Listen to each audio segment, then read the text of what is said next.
അപ്പോൾ നമുക്ക് ഇന്നൊരു അടിപൊളി അവിയൽ റെഡിയാക്കിയാലോ. വളരെ പെട്ടെന്ന് തയ്യാറാക്കുന്ന ഒരു അവിയലാണ് ഇന്നത്തെ നമ്മുടെ റെസിപ്പി. അപ്പോൾ അതിനായിട്ട് നമ്മുടെ ഒരു മൺചട്ടി എടുത്തിട്ടുണ്ട്. ചട്ടിയിലേക്ക് നമ്മുടെ കയ്യിൽ ഉള്ള പച്ചക്കറികളൊക്കെ ഒന്ന് അരിഞ്ഞെടുക്കുക. ആദ്യം തന്നെ നമ്മൾ പച്ചക്കറിയൊക്കെ അരിഞ്ഞ് മഞ്ഞൾ വെള്ളത്തിൽ ഇട്ടതിന് ശേഷമാണ് അത് നമ്മൾ അവിയലിനായിട്ട് എടുക്കുന്നത്. അപ്പോൾ ഞാൻ ഇപ്പോൾ എടുത്തത് ഏകദേശം ക്യാരറ്റ്, കോവയ്ക്ക, ഏത്തയ്ക്ക, കിഴങ്ങ്, ചേന, വെള്ളരി, പടവലം, തക്കാളി, സവാള, പച്ചമുളക്, അങ്ങനെ കുറേ നമ്മളുള്ള പച്ചക്കറി അത്രയാണ് എടുത്തിരിക്കുന്നത്.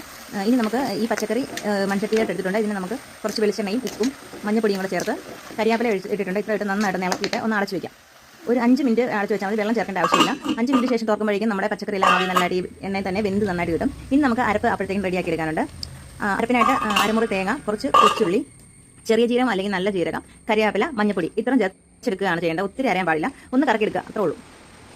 ഇതിലേക്ക് തൈര് വേണമെങ്കിൽ ചേർത്ത് കൊടുക്കാം. പുളിക്ക് വേണ്ടി ഞാനിപ്പോൾ മാങ്ങ ഉള്ളതുകൊണ്ടാണ് ഇട്ടിരുന്നത്. നമുക്ക് അരപ്പും കൂടി ഇട്ട് കുറച്ച് മുളക് പൊടി വേണ്ടിയിട്ട് കൊടുക്കാം കളറിന് വേണ്ടി. പിന്നെ ഇച്ചിരി വെളിച്ചെണ്ണയും കൂടെ ചേർത്ത് നന്നായിട്ടൊന്ന് അടച്ചു വെച്ച് ഒരു 2 മിനിറ്റ് കൂടെ വേവിച്ചെടുക്കുമ്പോൾ അടിപൊളി ടേസ്റ്റ് ആയിട്ടുള്ള അവിയൽ വളരെ പെട്ടെന്ന് റെഡി ആയിട്ടുണ്ട്. അപ്പോൾ നമ്മുടെ വീഡിയോ ഇഷ്ടപ്പെട്ടിട്ടുണ്ടെങ്കിൽ ഉറപ്പായിട്ട് ചാനൽ സബ്സ്ക്രൈബ് ചെയ്യുക, ലൈക്ക് ചെയ്യുക.